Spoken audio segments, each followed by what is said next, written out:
Today's video, I'm going to be going through how I managed to pay for my rent with only one beat. I'm going to be breaking it down, going through why I think it worked so well, why I think it got so many sales, and hopefully you can learn a thing or two from it. If you want to just skip to hear the beat's going to start at $2.29, so I'll put a little thing on the screen now. And if you stay to the end, I've got a coupon for anybody who's interested in leasing it. It will get you a nice little discount. Nice one. Hope you enjoyed the video. Yes, everybody, what's happening? Hope everyone's doing well. My name's Dave. I go by the name of daveylewbeats. I'm going to put all my socials and everything up on the screen now so you can go and check me out. And in today's video, I'm going to be breaking down my top selling beat so far on BeatStars that I haven't sold exclusively, and giving you sort of all the pros and cons of what went well with it, why it sold so well, and hopefully you can learn a thing or two from just checking out one of my beats. So yeah, no messing about. Let's get straight into it today. I'm going to crack open FL now. Right, so here we go. Here's the beat. Let me just pull that out a bit so you can see everything that's going on. So the first thing that you'll probably notice is that every single instrument track is an audio clip. And I know not a lot of people work like this, but the reason for me doing this is because I am a user of this bad boy, Machine MK2. It's a sampling pad for anybody that doesn't know. If you're interested in sampling, you like cutting and chopping up samples and chords and bits and bobs like that, this has been probably the best bit of equipment I've ever bought myself. So they'll set you back about 500, 600 quid. I'll put a link in the description of where you can get one. I'm fairly certain that they're in the works of bringing out the third version of this, so I'm going to be looking to sell it and get a fresh one. But I've had this for about 2 years. Treated me well. It's my favourite bit of gear so far. So yeah, if you want a new bit of gear, get yourself one of them. So I do all my work inside Machine. I export it. The reason why I do that is because, especially if I'm making quick sort of simple funky beats, I like to have all of my instruments all layered up so that they all sound good together as a loop, even if there's a lot going on, and then you can sort of just go through the process of arranging, cutting and chopping bits and making choruses and verses and all that stuff. I also do like a lot of quick chops in my beats, and I find that when I use audio files instead of actual instrument racks within FL, then it cuts off all of the external noise. So sometimes if you cut chords like this here, then the reverb or whatever other effects you've got can carry over and it doesn't make it a clean cut, and there's a lot of fannying about with it, so that just makes my whole process a lot quicker. But yeah, let's play the beat for you and you can get a taste of what it's like.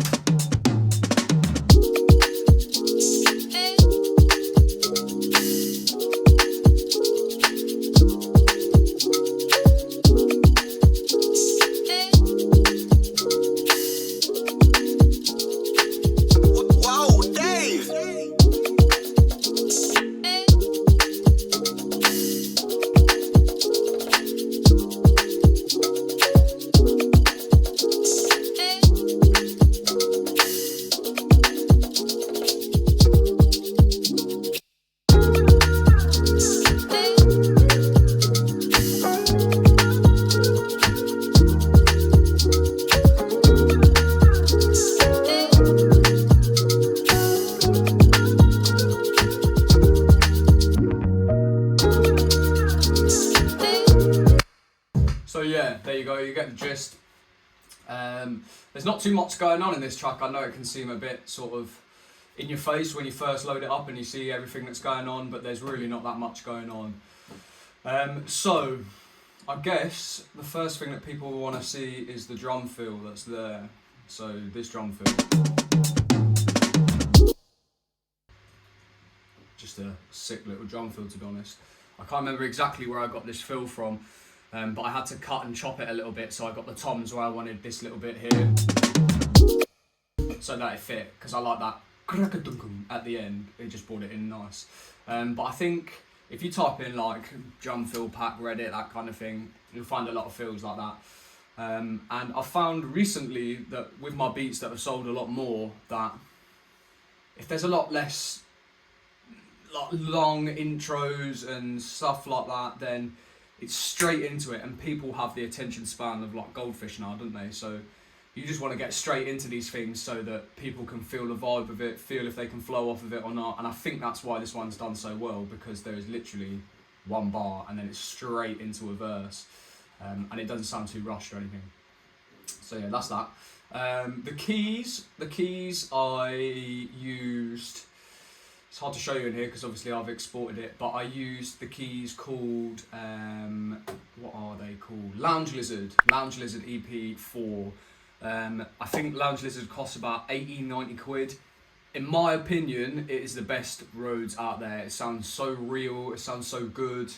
That was one of the first VSTs I ever bought about 2-3 years ago, and I've used it all the way through. So if you're like me, you're a bit of a sucker for a Rhodes and you can't afford one of them like 12 grand original ones that like Mac Miller used to use and all that stuff, get yourself a Lounge Lizard. Game changer, mate. So the chords, as you heard, I'm not going to go on for this for too long.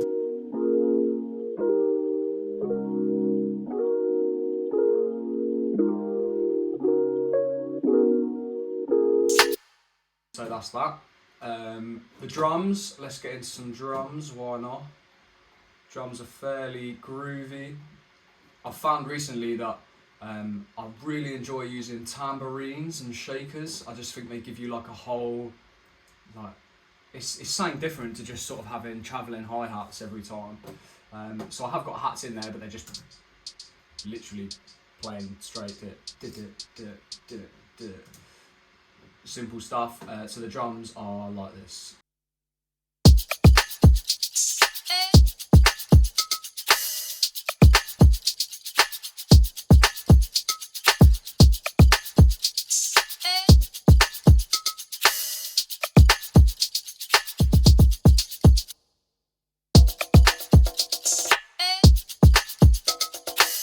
So yeah, there's your drums, and then into a chorus. I've got this bass, which is, man, I use this bass all the time. It's my favourite bass sound ever. It is in Contact and it is called the Rickenbacker bass. A lot of big people use this bass. Like, I first discovered it from watching like Kenny Beats and stuff like that. It sounds so good, sounds so real. There's so much you can do with it in terms of like bass guitar slides and just the automation of the velocities and stuff like that makes it sound so real. So if you spend sort of 10-20 minutes just trying to make that bass sound as real as possible, it really brings a lot to your tracks, and that sounds like this. Fiddle around with the presets and stuff. I think the preset that I usually go to is called Double Date PM, which is palm muted. And yeah, fiddle around with like the Rickometer and all of that stuff, all the cut-offs and that. You really get like a fat bass sound.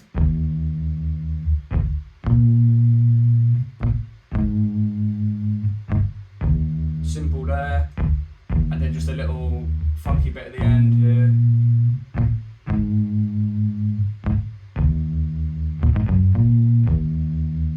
Simple, love that. And then in terms of mixing and that, in fact we'll go to mixing in a bit. The guitars sound like this.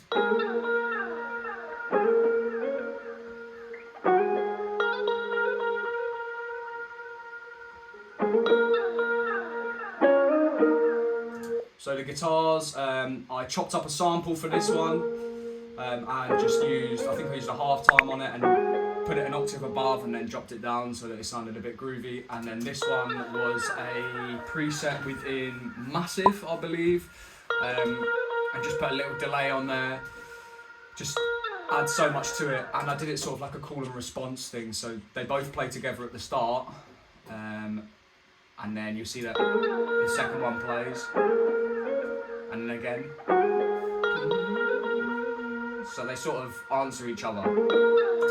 So yeah, there you go. And then apart from that, that's pretty much everything in this tune. Honestly, that's... Oh, there's a lead as well. The lead sounds like this, just to bring up the second half of a chorus so don't get too busy, boring. Just bump it up an octave, simple. And then there's stuff like I've automated the chorus on the chords as it goes through here. And then they slowly build up again, just as it comes to a chorus there. And then I've got some EQs on the drums here. The EQs sound like this. You'll hear the drums.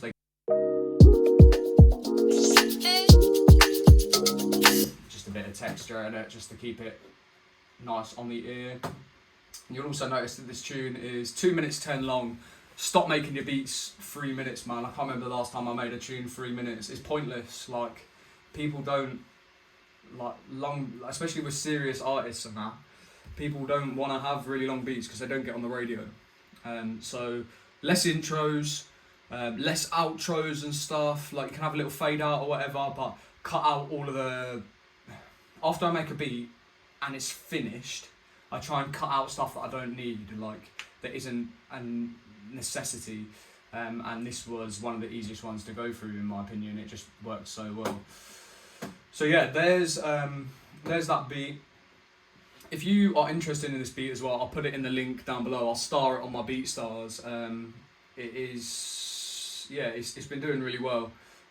So it paid for my machine, let's put it that way. So I've made more money off of this beat than it cost me to get this. So it's definitely been a good one.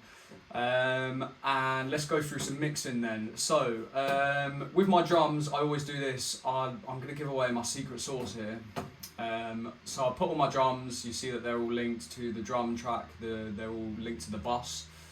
And then what I do here is I do this thing, I call it the 5% technique.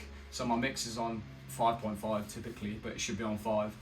And then I just sort of have the decay up to about 1.5 to 2 and take the dampness and modulation down, the size down. And that mix to 5%, actually it's also worth noting that the low cut I take all the way up because I don't want it to affect the kicks or anything like that, because you don't put reverb on low end. What that does to the whole thing is that it gives the drums more realism. It's like they're being played in a room and they've been recorded with like mics or whatever. And that 5%, after you compress it slightly afterwards, it just gives everything a little more feel, a little more realism, instead of it all just being inputted drums. So I definitely recommend doing that. You can look at my presets there. In fact, I might export that as a preset and put it in the link. So if you use Realm or anything like that, or the TS1 AR reverb, whatever it's called, I've got different presets for all of those, so I can put them down below. And then I use a supercharger. I don't know why this usually I'd use like a multi-band compressor and stuff like that on my drums, just to get sort of like a more accurate compression so you're not overdoing it. But this supercharger just works so well on a drum bus, especially with that punch and dirt. So I compress usually to about 1.65, I think is the sweet spot, but this one I bumped it up a little bit more just because I felt I needed it. And that just gives it a whole sort of...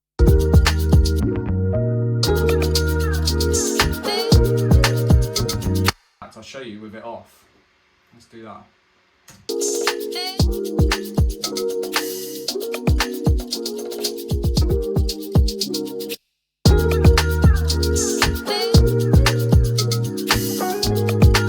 Saturates everything nicely, and then all of the individual things, I'm not going to go through every individual one that I do, but my hats I usually cut out the low end of anything that I don't need, and then just a little bit of saturation, boost the highs on the EQ, standard stuff. The snares, I often just use an EQ, cut off some of the low end that isn't needed, and then find the hit point of the snare, boost that up a little bit on the EQ, and cut out any sort of like unnecessary frequencies. But one-shot samples are so good now that you shouldn't really need to do that too much. And then I use a transient master. This one's my favourite. It comes with Contact again. If you bought I can't remember what it's called, but it's like the £500 Contact pack, you'll get all of this stuff in it. Transient master, I do the 25-25, and the attack obviously affects the transients. It's a transient master, Dave. The 25% means that you're... Let's go back a bit. For anyone who doesn't know, a transient is the initial audio that comes in from a signal or a sound or something. So when you've got a snare, it's that first hit, the first part of the sound, that's what you're affecting with a transient master. So by upping the attack by 25%, you're basically increasing how hard that initial hit is. And then by taking that sustain down, it means that it's punchy and quick. So instead of elongating out the sound, you could do that if you wanted to have like a big sort of stadium-like snare, you could put the attack up and then turn the sustain up as well, so it would go from being like to, if you see what I mean. Little skills, man. There you go.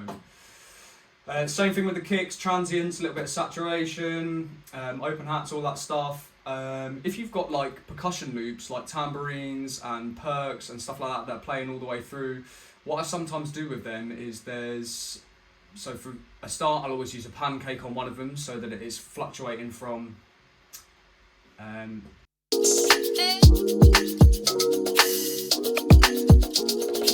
just keeps it moving, gives you a good bit of stereo separation.